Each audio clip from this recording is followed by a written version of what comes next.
Welcome to another video. This is gonna be about calling plans in game, and it can be, for example, when you're approaching chokes in game, in a ranked game, you don't really have a plan, or it doesn't feel like it's anything solid, maybe too vague when you describe it or try to coordinate something with your teammates or in a scrim.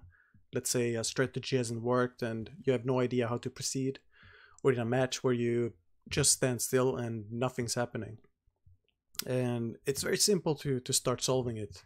Many think that calling is supposed to be yelling and having the most power in the voice comm and to override everything else. That's absolutely not what calling should be about. Some can have that style and that way of speaking and thinking and so on, but it's definitely not the only right way or the wrong way and so on. It's the way I look at things is in weak and strong ways rather than right and wrong ways.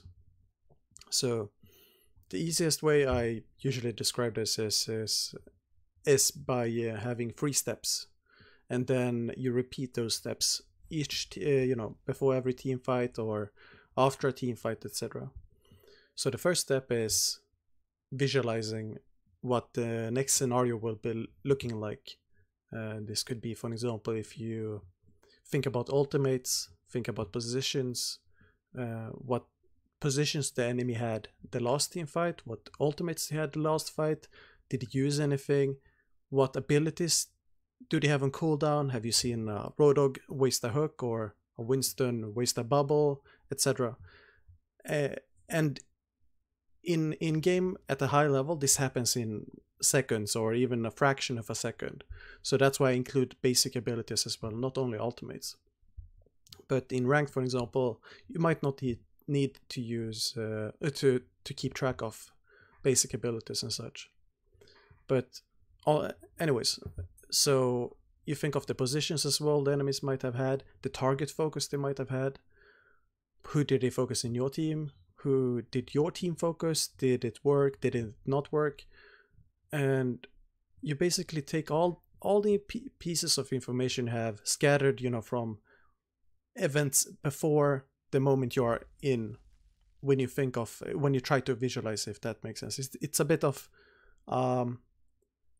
trick, not trick, but it's like a tough thing to figure out, like logic wise, until you actually understand how it's done. But see it like an onion, and if you think about calling, that's like a whole onion. But if you strip away like the ultimates, the position, the focus, etc., you get layer by layer separate.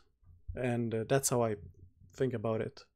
Then you just combine them and you create this mental image.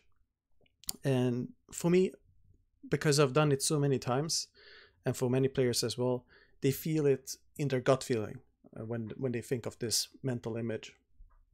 It's the same thing as when you're playing Tracer and you play Tracer for a long time and you're really good at her.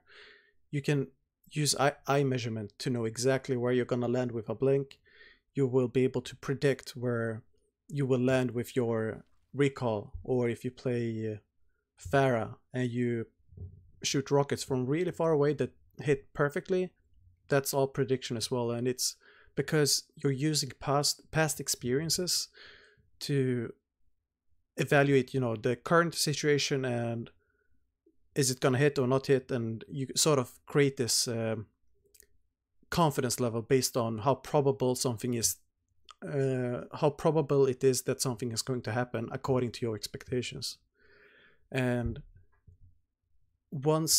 the more you practice something, the more you play a hero, the more you make these plans, the more you try and visualize, the more it'll be automatic, because the brain adapts itself, the body as well, like tries to make things run as efficient as possible. So you will think less about the actual things you need to think about. Like you won't have to think about what ultimates they used and trying to remember for like 20 seconds or something. It'll happen in an instant for you.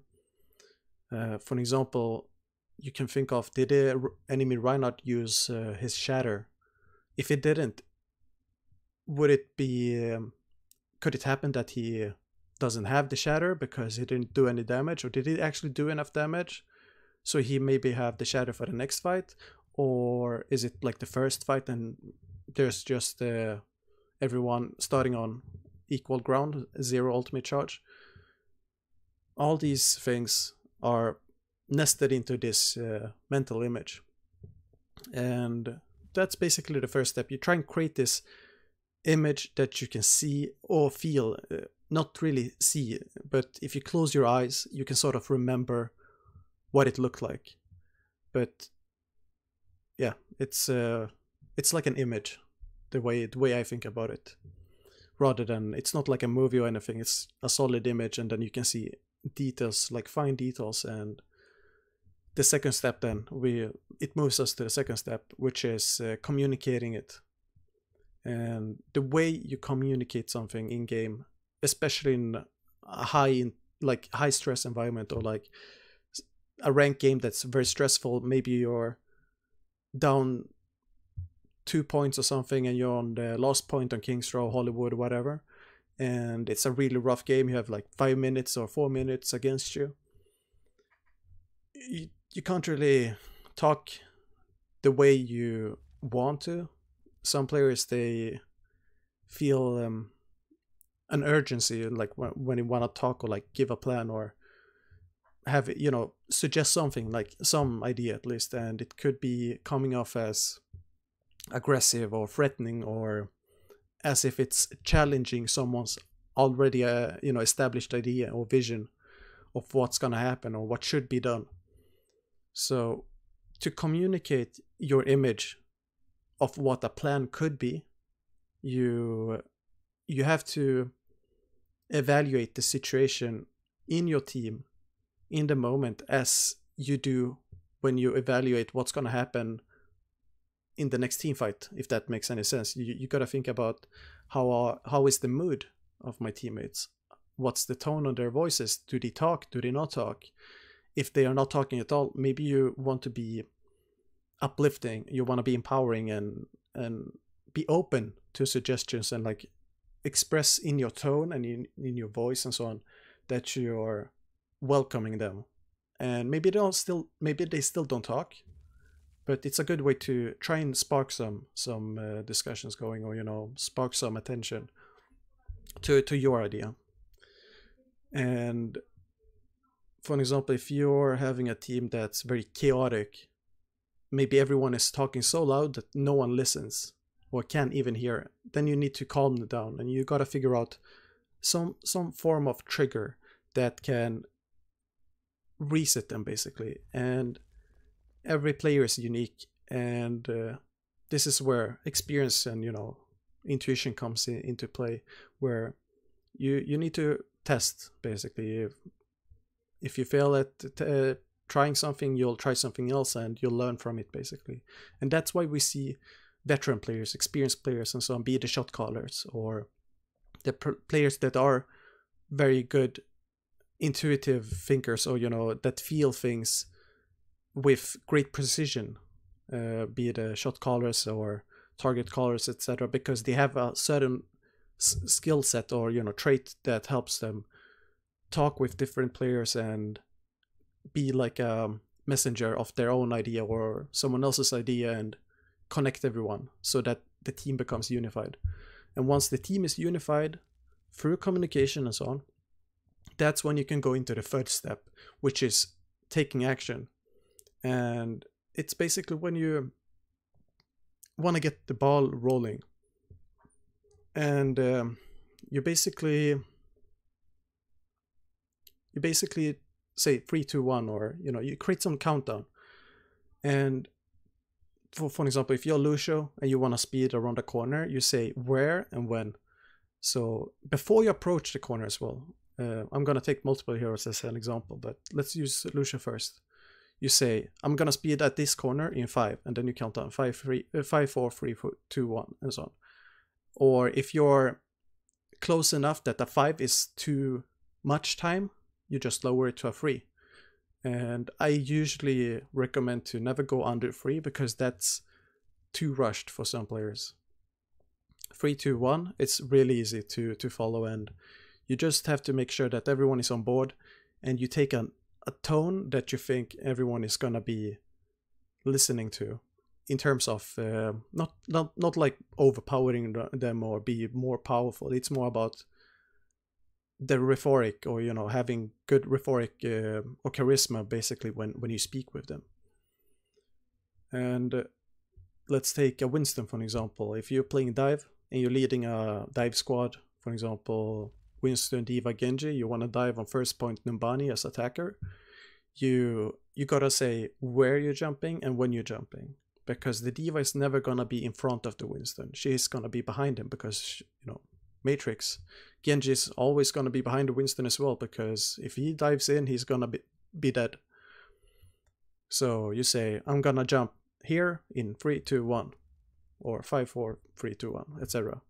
If you're playing Hog and you want to hook with Orisa, you say, let's orb hook, or throw an orb in 3, 2, 1, and then you send your hook whenever you feel like the timing is right.